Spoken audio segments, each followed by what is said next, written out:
Assalamualaikum warahmatullahi wabarakatuh.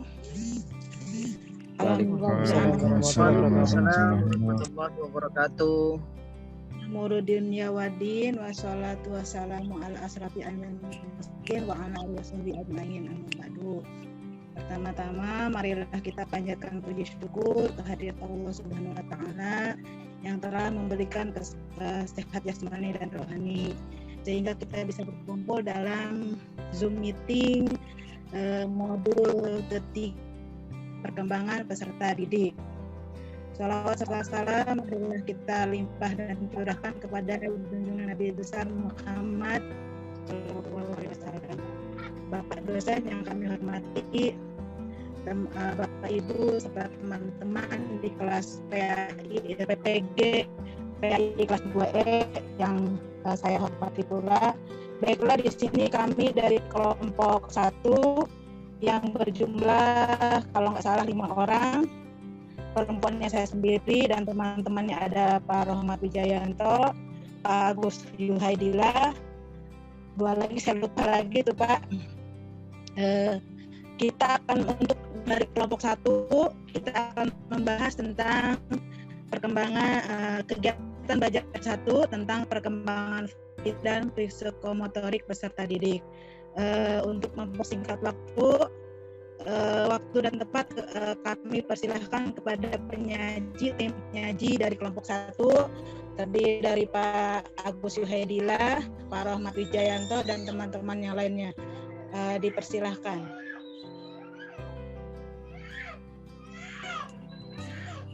Oke, siapa dulu nih? Pak Rahmatullah? Apa ya. Saya dulu? Pak Rahmatullah, manggap. Mau Pak ya. Rahmatullah atau Pak Agus dulu, silahkan. Ya, saya dulu aja Bu ya. Nanti Bismillahirrahmanirrahim. Assalamualaikum warahmatullahi wabarakatuh. Mohon izin Bapak Ibu. Apakah kami perlu men-sharekan PowerPoint-nya atau nanti kita sharekan di grup Pak Ibu? Ya, silakan. Ditampilkan aja Pak. Tadi Bu Mahmudah sebagai kepaknya dipindah ke Pak Rohmat aja Bu. Mohon maaf Pak, saya kan lagi pakai HP Pak. Dibikin co-host saja Bu. Dijadikan co-host Bu. Bu Mahmudah dipindah ke Ridwan.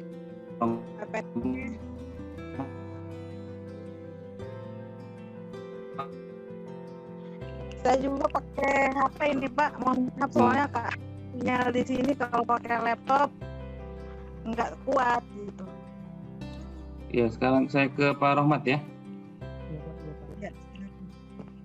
Ke Pak Rohmat ya. Silakan Pak.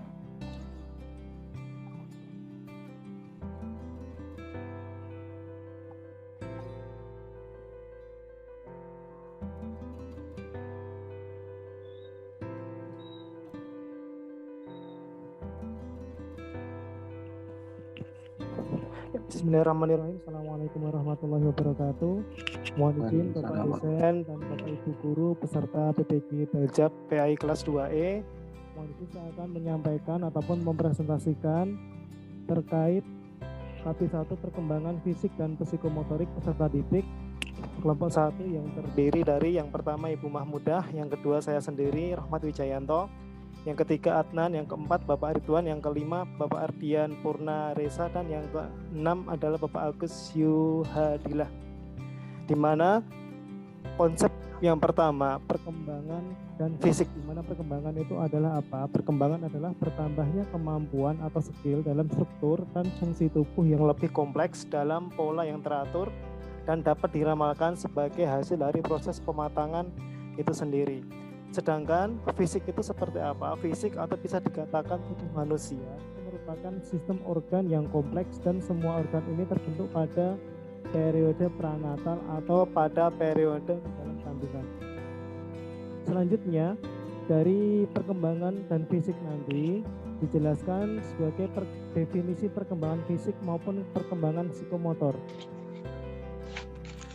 Perkembangan fisik atau disebut juga pertumbuhan biologis merupakan salah satu aspek yang penting dari perkembangan individu, di mana menurut Coughlin dan Thomson mengemukakan bahwa perkembangan fisik individu meliputi 4 aspek. Yang pertama, sistem syaraf, otot, kelenjar endokrin, dan struktur fisik ataupun tubuh. Berikutnya, definisi dari perkembangan psikomotorik itu sendiri seperti apa? Yaitu perkembangan yang mengontrol gerakan-gerakan tubuh melalui kegiatan yang terkoordinasi antara syaraf pusat dan juga otot. Di mana dalam perkembangan psikomotorik terdapat perkembangan keterampilan motorik yang merupakan faktor yang sangat penting bagi perkembangan pribadi secara keseluruhan.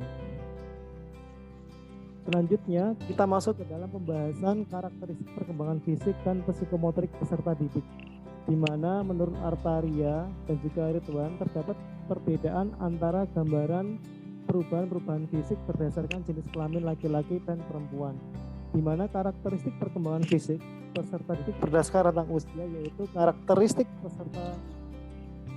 perkembangan fisik pada masa kanak-kanak, yaitu pada usia 0-5 tahun, yang kedua pada usia 5-11 tahun, dan yang ketiga pada usia 8-11 tahun, yang keempat pada usia 10-11 tahun, yang kelima pada usia remaja, dan yang keenam adalah pada masa dewasa. Berikutnya, karakteristik perkembangan psikomotorik peserta didik, di mana menurut pendapat Hidayat Nur tahun 2018, karakteristik perkembangan psikomotorik peserta didik yaitu karakteristik perkembangan psikomotorik pada masa anak usia 3 tahun, pada masa usia 4 tahun, pada masa usia 5 tahun, pada masa usia 6-12 tahun, pada masa remaja, dan yang keenam pada masa dewasa. Selanjutnya di sini kami jelaskan beberapa faktor yang mempengaruhi perkembangan fisik dan psikomotorik, di mana menurut Samiyat faktor yang mempengaruhi perkembangan fisik peserta didik antara lain yang pertama adalah keluarga, gizi, gangguan emosional, jenis kelamin, status ekonomi, status sosial ekonomi, kesehatan, pengaruh bentuk tubuh, pertumbuhan dan perkembangan saraf, pertumbuhan otot-otot, perkembangan dan perubahan fungsi kelenjar-kelenjar endokrin, dan perubahan struktur jasmani. Selanjutnya, untuk faktor-faktor yang mempengaruhi perkembangan psikomotorik sendiri itu ada 4. Yang pertama adalah faktor pola asuh orang tua, gen dari orang tua. Yang ketiga pengaruh lingkungan, dan yang keempat adalah interior ruang belajar. Di mana dari yang kami sampaikan tadi, implikasi perkembangan fisik pada masa remaja di dalam pembelajaran, bahwasanya menurut Abdurrahman Soleh sesuai dengan materi yang pertama yang kita baca, tujuan pendidikan Islam itu dibangun atas 3 komponen dasar manusia, yaitu tubuh, ruh, dan juga akal, di mana yang masing-masing elemennya harus dijaga. Dan Rasulullah bersabda bahwasanya orang mukmin yang kuat lebih baik dan disayangnya Allah ketimbang mukmin yang lemah. Yang kedua, peran guru sangat penting dalam membantu peserta didik untuk mengoptimalkan perkembangan fisik dan psikomotoriknya. Yang ketiga, di mana implikasi perkembangan fisik pada masa remaja di dalam pembelajaran salah satunya yaitu membantu siswa untuk mengetahui perubahan-perubahan fisik yang dialaminya, sehingga dalam hal ini guru harus mampu mengkondisikan pembelajaran dengan mempertimbangkan karakter fisik dan psikomotorik peserta didik. Mungkin demikian dari saya. Terima kasih, dan bisa ditambahkan oleh kelompok 1 yang lainnya. Terima kasih. Assalamualaikum warahmatullahi wabarakatuh. Waalaikumsalam warahmatullahi warahmatullahi wabarakatuh. Itulah tadi pemaparan dari Pak. Silakan dari Bapak, dari teman-teman kelompok 1 ada yang menambahkan? Dari Pak Agus atau dari yang lainnya?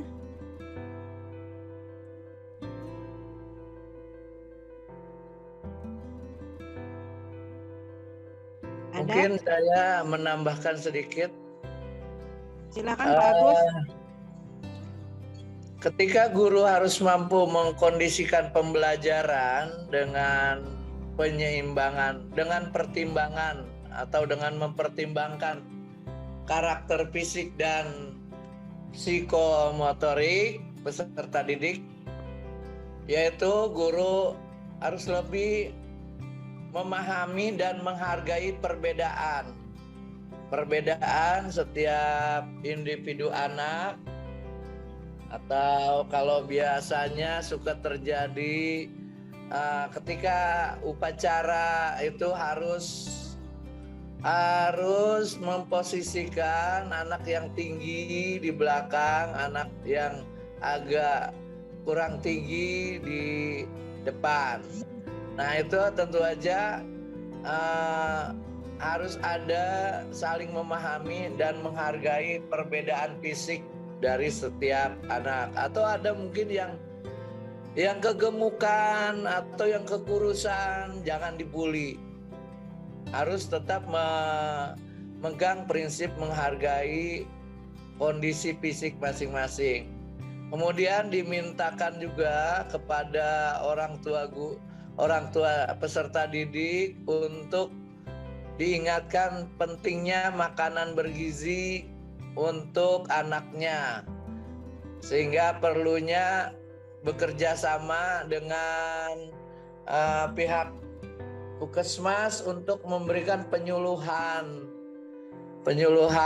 untuk anak didik, sehingga mengetahui mana makanan yang bergizi sebelum memulai pembelajaran.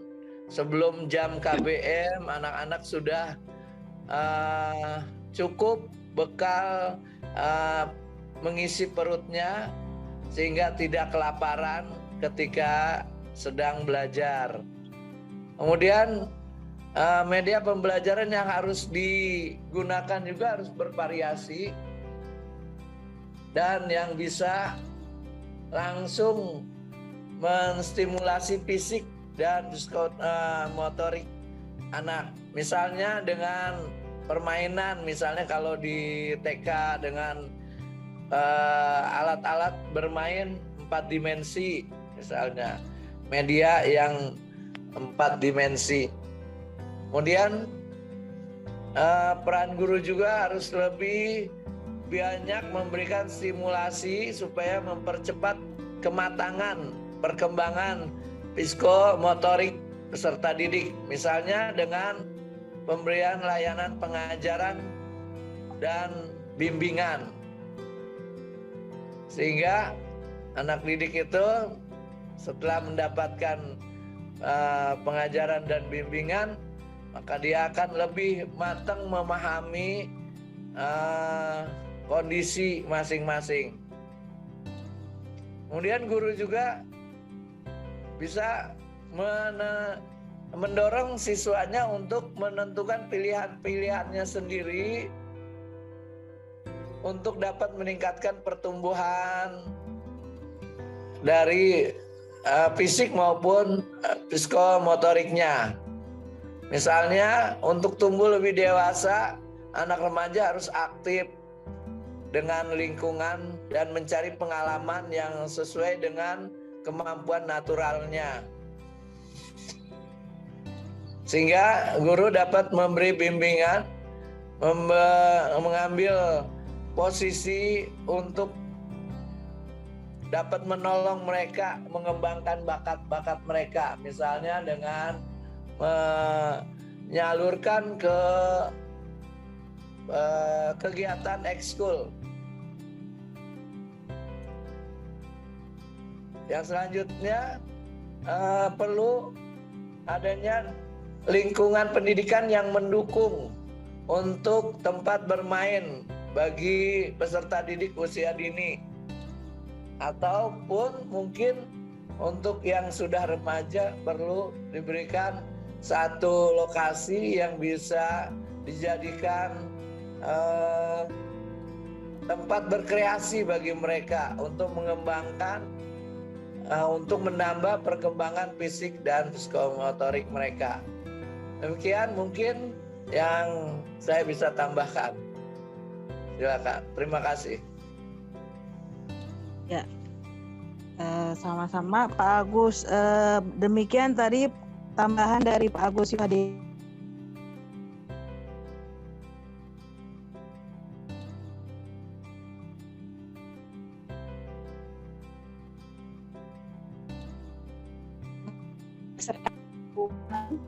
contoh di sekolah SD ya atau K, dan juga mungkin kalau untuk tepat disediakan tempat lokasi. Selanjutnya dari bapak-bapak yang lain ada yang menambahkan untuk materi ini, silakan.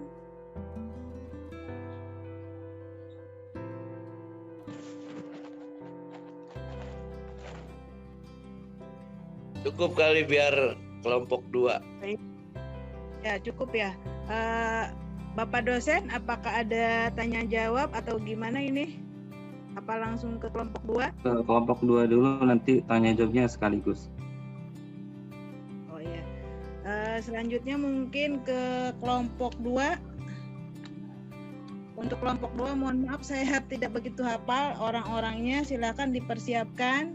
Untuk kelompok 2 itu dengan kegiatan belajarnya perkembangan tips serta didik. Silakan bapak-bapak dan ibu-ibu yang merasa kelompok 2 untuk mempresentasikan kegiatan belajarnya, kegiatan belajar 2 tentang perkembangan kognitif peserta didik. Kami persilahkan. Iya. Mohon maaf, Pak dosen, ini sudah bisa dimulai untuk kelompok 2. Mangga, silakan. Silakan Pak. Tadi sudah dipersilakan. Ininya, hostnya dipindah dulu ke siapa yang mau presentasi. Oh gitu, mungkin cukup sekian dari kami sebagai dari kelompok 1. Tadi sudah dijelaskan oleh Pak Rohmat dan oleh Pak Agus Wadila. Oleh Pak Rohmat menjelaskan tentang definisi. Oh iya. Saya langsung menutup untuk dari 1 kan Pak? Ditutup dulu dari kelompok 1. Gak usah Bu, langsung nanti ya. ditutup. Nanti aja ditutupnya Bu, kan ada tanya jawab nanti. Kelompok 2 apa gimana? Jangan pindah Iya, moderator kelompok kan? 2 dulu sekalian. Ya. Moderatornya tetap saya Boleh. atau bisa dipindah? Sebaiknya ini kan kelompok 2 ya Bu ya. Jadi nanti kami dari kelompok 2 sudah ada moderator maupun siapa yang akan presentasi gitu. Oh, iya. Ya berarti saya tutup dulu ya dari kelompok 1. Ya silakan Ibu. Oh iya. Demikian tadi Bapak-bapak, Ibu-ibu dan Pak dosen presentasi dari kelompok kami yang sudah dijelaskan oleh Pak Rohmat dan Pak Agus Wadila. Pak Rohmat menjelaskan tentang definisinya perkembangan fisik dan psikomotorik dan juga menjelaskan perkembangan karakteristik, faktor yang mempengaruhinya, implikasi perkembangan fisik dan psikomotorik pada masa remaja, dan ada sedikit tambahan dari Pak Agus Wadila tentang contoh karakteristik anak di sekolah dan juga media pembelajarannya, peran guru dan juga lingkungan yang mendukung pada saat pembelajaran itu. Mungkin dari kami kelompok 1 sekian, dan saya sebagai moderator mohon maaf. Assalamualaikum warahmatullahi wabarakatuh. Waalaikumsalam warahmatullahi wabarakatuh. Ya. Kelompok 2. Ya. Baik, saya minta tolong kepada Bu Saidah. Sini Bu Saidah sudah masuk ke Zoom. Saya minta tolong Bu Saidah untuk menjadi moderator biar nanti saya yang mempresentasikan. Monggo, silakan Bu Saidah. Ya, terima kasih Pak Saibani. Kami dari kelompok 2. Sebelumnya, Assalamualaikum warahmatullahi wabarakatuh. Waalaikumsalam warahmatullahi wabarakatuh. Alhamdulillah, puji syukur kita panjatkan kehadirat Allah Subhanahu wa taala yang telah mempertemukan kita dalam dunia maya ini untuk diskusi pemaparan dari materi modul 3 ini. Kami dari kelompok 2 yang terdiri dari saya, Bu Saidah, kemudian Bapak Saibani, Bapak Catra, Bapak Nahrawi, Bapak Sugeng, dan Ibu Yuliana. Pada kesempatan hari ini, malam ini kami akan mempresentasikan kegiatan belajar dengan judul Perkembangan Kognitif Peserta Didik. Untuk menyingkat waktu, kami persilakan kepada Pak Saibani untuk mempresentasikannya. Ya, terima kasih Bu Saidah. Bismillahirrahmanirrahim. Assalamualaikum warahmatullahi wabarakatuh. Waalaikumsalam warahmatullahi wabarakatuh.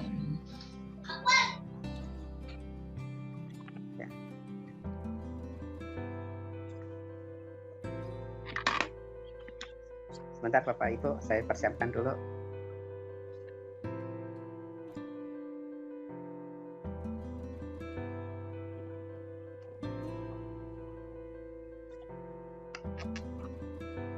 Ya. Bapak dan Ibu, apakah sudah terlihat di layar? Bapak Belum, dan Pak. Ibu? Belum, Belum. Pak, belum. Ya? Belum, ya? Pak. Belum. Belum. Iya belum. Bentar.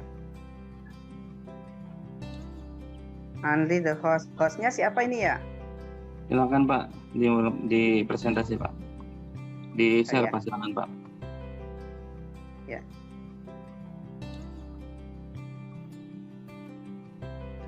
Ya, sudah ya Pak ya? Sudah terlihat ya Pak ya? Belum, Pak. Belum, Pak. Juga? Waduh. Belum. Sebentar. Masya Allah. Nih.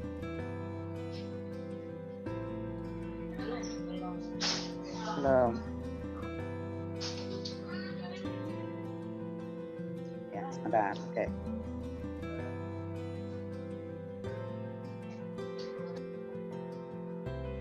Ya, apakah sudah bisa Pak? Bisa? Sudah kelihatan? Sudah Pak, sudah. Ada. Sudah.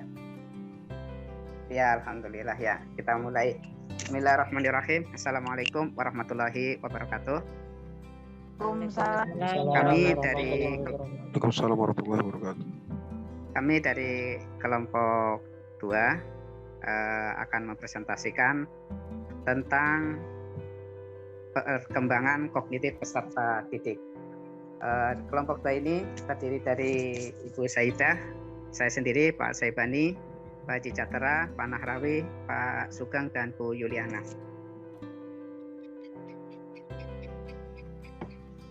Pengertian kognitif. Kata kognitif berasal dari kata cognition, yang artinya ialah pengertian atau mengerti.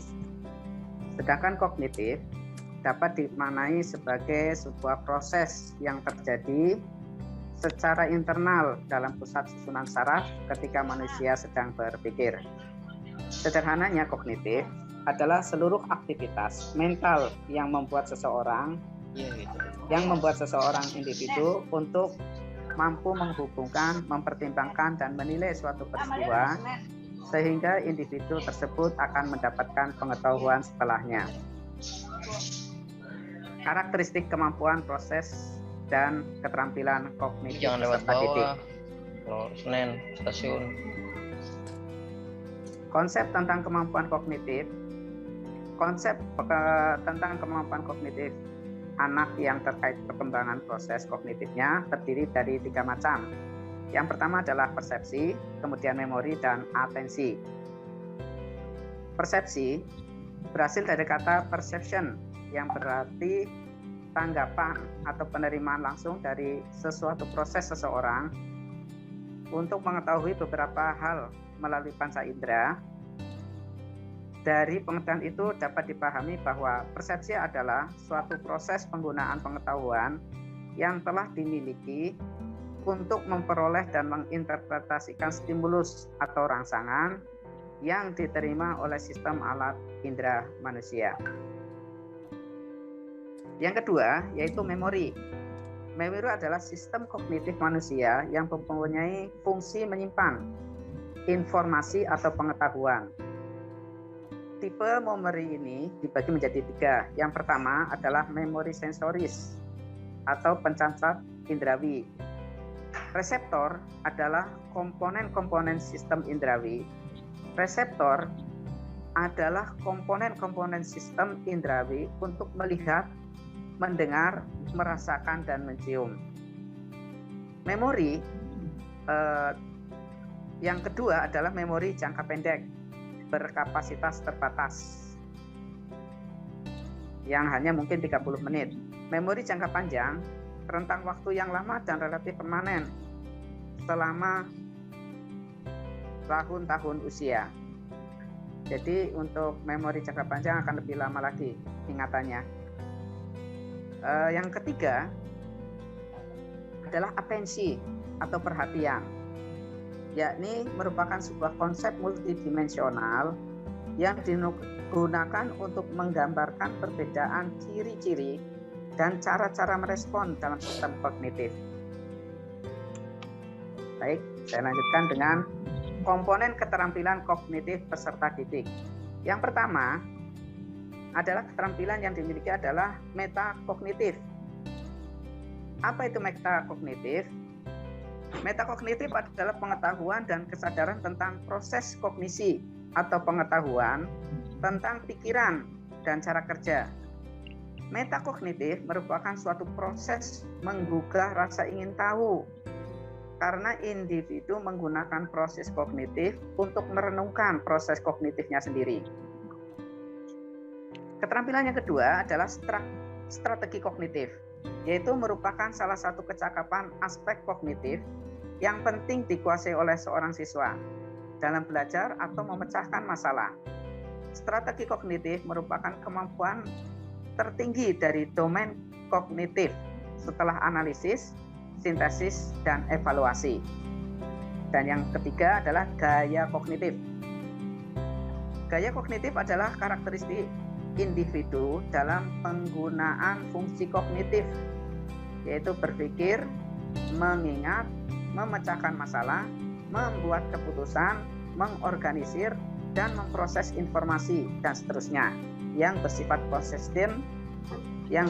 konsisten dan berlangsung lama.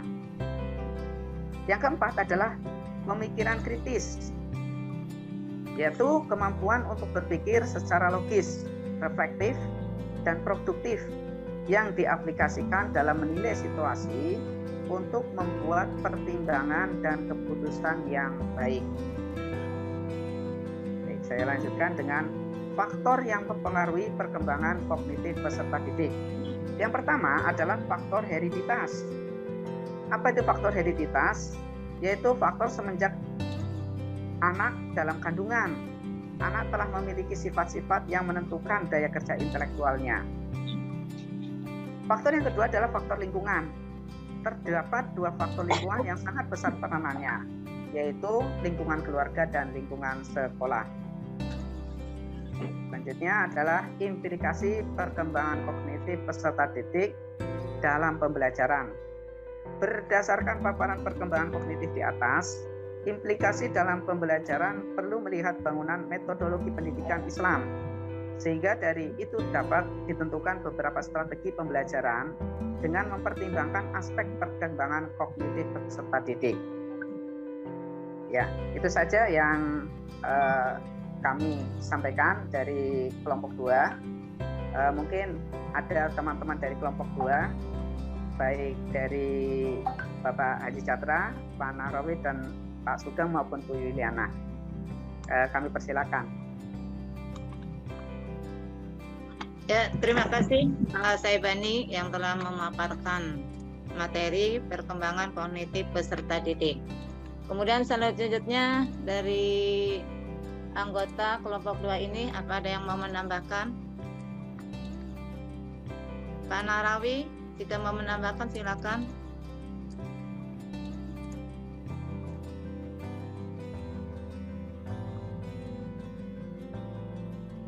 Jadi ternyata kelompok 2 banyak yang mengalami hambatan untuk masuk ke Zoom. Jadi ada Bu Juliana dan Pak Zatra yang belum masuk. Tapi ada Pak Sugeng, ada Pak Narahwi. Apa mau menambahkan materi? Kalau tidak, kami bertanyakan kepada Pak dosen, apa mau langsung dibuka termin pertanyaan atau bagaimana Pak? Langsung aja Bapak dan Ibu ke pertanyaan, silakan ditujukan ke kelompok berapa pertanyaannya. Oke, untuk membuka pertanyaan ini kami beri kesempatan untuk 3 orang penanya. Jadi kalau nanti ada waktu masih dibuka termin kedua. Untuk termin pertama kami buka 3 penanya, baik ditujukan untuk kelompok 1 maupun kelompok 2. Persilakan yang mau bertanya. Ya, mohon izin Bu, saya bertanya. Silakan Pak Rohmat. Ya, ini mengawali pertanyaan untuk kelompok yang kedua. Tadi disampaikan bahwasannya strategi kognitif itu merupakan kemampuan tertinggi dari domain kognitif setelah analisis, sintesis, dan evaluasi. Mungkin dari teori itu, dari kelompok 2 mungkin bisa diberikan contoh model seperti apa sih yang biasa diterapkan di sekolah atau kepada peserta didik terkait strategi kognitif sehingga tujuan pembelajaran itu tercapai secara maksimal. Terima kasih. Oke. Langsung aja untuk penanya yang kedua. Saya. Assalamualaikum warahmatullahi wabarakatuh. Mohon izin bertanya untuk kelompok 2. Saya mau menanyakan bagaimana penerapan kita dalam pembelajaran yang tentang keragaman beragama dalam pelajaran PAI, khususnya ketika berkaitan dengan perkembangan peserta didik dalam segi kognitif ataupun mungkin dalam segi kognitif aja. Udah masuk ini aja. Contohnya bagaimana kita menjelaskan tentang keberagaman beragama, misalnya di tingkat SLTP misalnya, itu bagaimana caranya? Terima kasih. Oke, yang ketiga. Ada penanya lagi yang ketiga?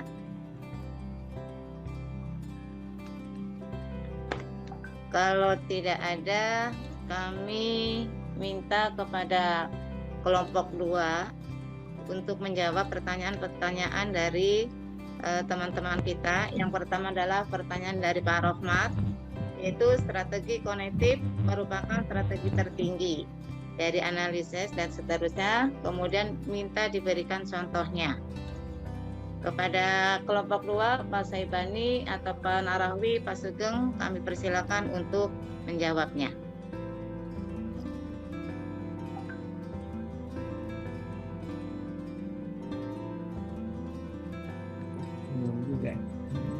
Silakan Pak Nahrawi atau Pak Sugeng. Ya baik, Assalamualaikum warahmatullahi wabarakatuh. Waalaikumsalam warahmatullahi wabarakatuh. Waalaikumsalam warahmatullahi wabarakatuh. Ya, untuk contoh-contoh konektif di sekolah biasa Bapak Ibu sekalian yang bisa kita lakukan, yaitu misalnya dalam praktek teori berwudu atau teori sholat, ya. Kita bisa langsung mengajak anak-anak ke tempat wudu untuk melakukan tata cara berwudu yang betul. Seperti apa, dari mulai niat, dan lalu cuci tangan sampai terakhir sampai membasuh kedua belah kaki.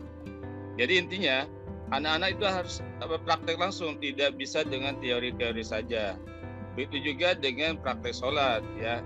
Kita ajarkan kaifiat sholat, tata cara sholat dari mulai takbir sampai salam, itu sebaiknya langsung anak kita contohkan, kita praktekkan bersama-sama.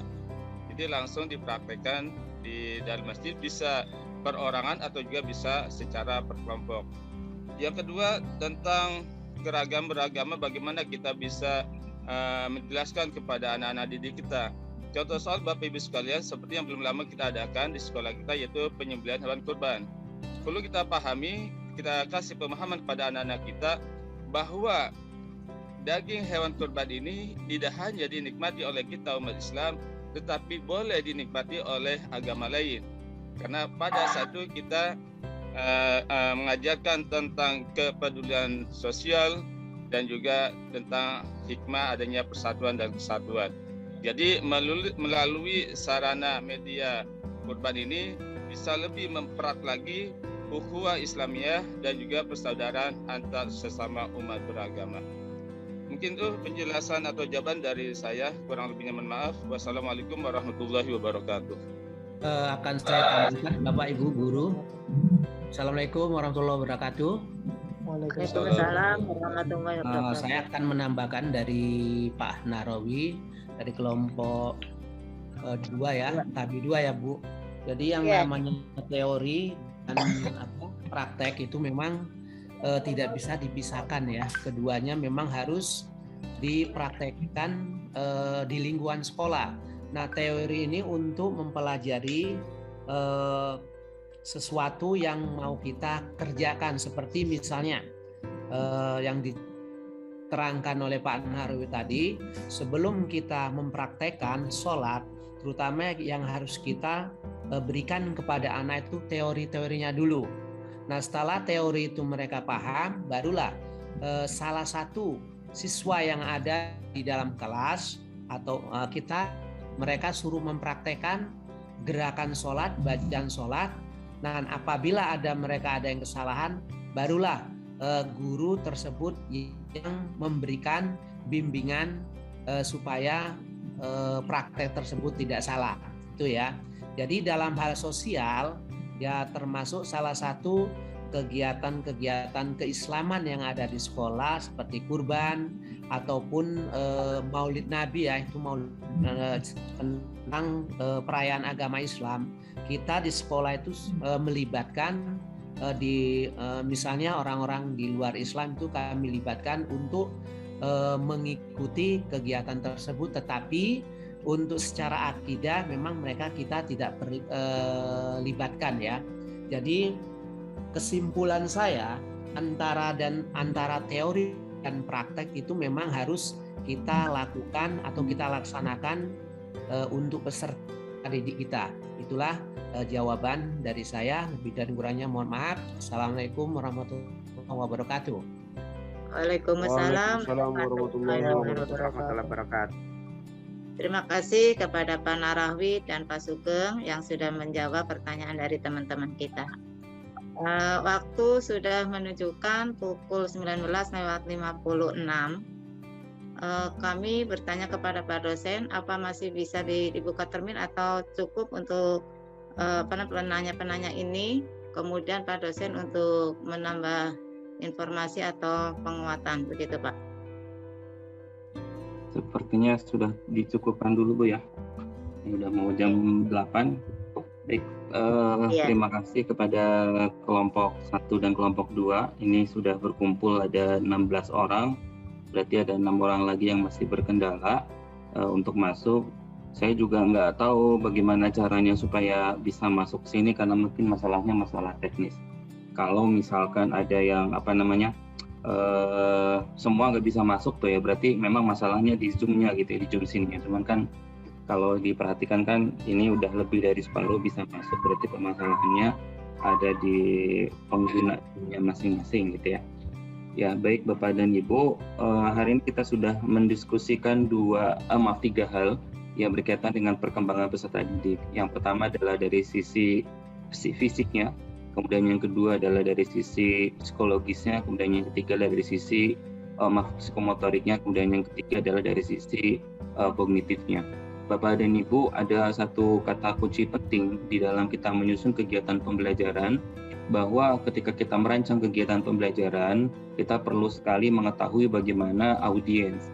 Sama seperti halnya ketika Bapak dan Ibu mau memberikan ceramah atau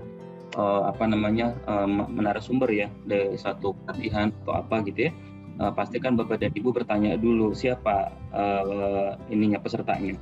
Sama ketika kita mau mengajar, Bapak dan Ibu pasti akan memikirkan dulu atau memiliki pengetahuan terlebih dahulu tentang siapa siswanya, kelas berapa, bagaimana level kognitifnya, bagaimana level psikomotoriknya. Nah, itu kan pasti Bapak dan Ibu pertanyakan terlebih dahulu. Nah, kenapa kita perlu mempertanyakan siapa audiens kita? Karena bagaimana audiens itu menerima informasi itu akan sangat menentukan bagaimana kita memprioritaskan informasi itu sampai kepada audiens.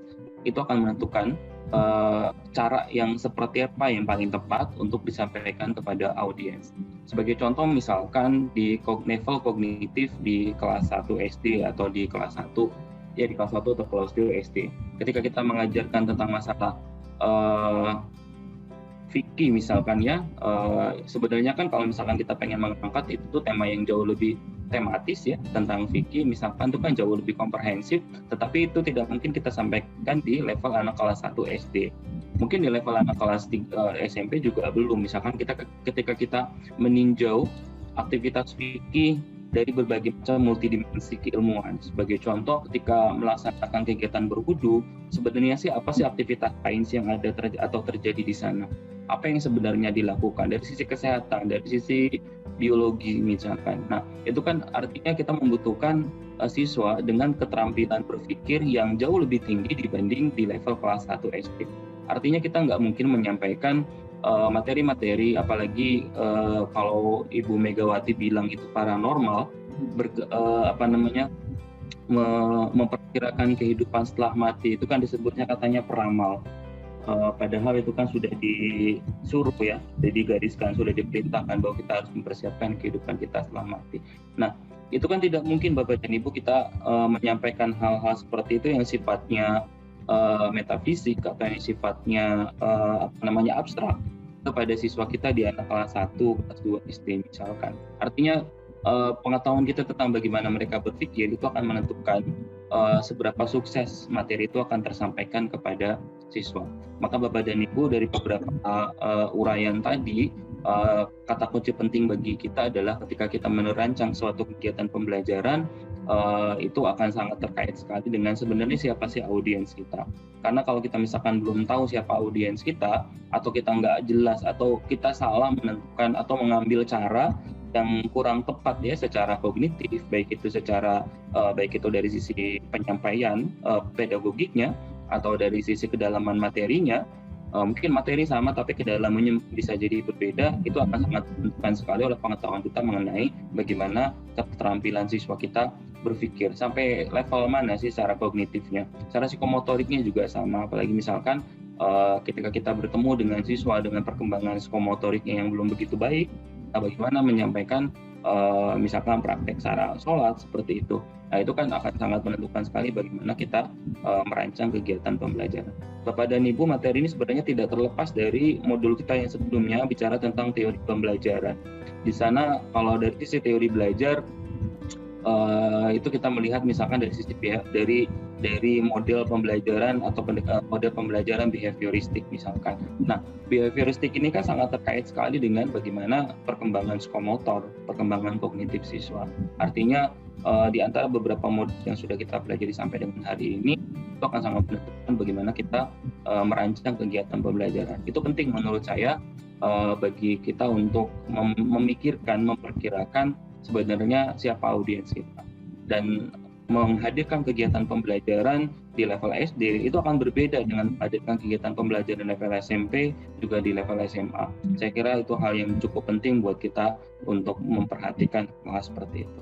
Baik Bapak dan Ibu, mungkin untuk hari ini, untuk sesi kali ini kita cukupkan sampai sini. Bagi Bapak dan Ibu yang belum sempat mengerjakan tes formatif, akan saya buka sampai jam 10 ya Bapak dan Ibu. Mohon nanti tidak terlambat lagi, tes formatif 1, tes formatif 2 nanti akan saya buka lagi. Pak Agus ya, mudah-mudahan nanti Gus sudah sempat sampai jam 10 Pak Agus ya. Nanti saya buka, begitu juga buat Bapak dan Ibu di grup juga nanti akan saya sampaikan. Nanti kita akan coba buka dulu sampai jam 10. Baik, sekali lagi terima kasih Bapak dan Ibu. Seiring jalan nanti kita sambil perkenalan ya, karena waktu kita sudah cukup malam. Mohon maaf menyita waktu Bapak dan Ibu. Sampai ketemu lagi insya Allah besok ya untuk kelompok yang ketiga dan keempat. Mudah-mudahan besok semuanya bisa hadir semua ya, tidak ada kendala dan kita diberikan kesehatan. Amin. Bapak dan Ibu, dari saya kurangnya mohon maaf. Kita akhiri sesi diskusi kita dengan sama baca lafaz alhamdulillah. Terima kasih Pak. Baik. Terima kasih Pak. Terima kasih Pak. Oke Pak dosen. Maaf terlambat Pak. Ya bisa masuk tadi. Sebentar saya dipromosi. Salah pintu kali masuknya ya Pak Sugeng. Iya Pak Haji. Baik Bapak dan Ibu, saya meeting nanti semuanya kita selesai Pak ya. Ya, istirahat Pak. Ya, assalamualaikum. Waalaikumsalam. Assalamualaikum warahmatullahi wabarakatuh.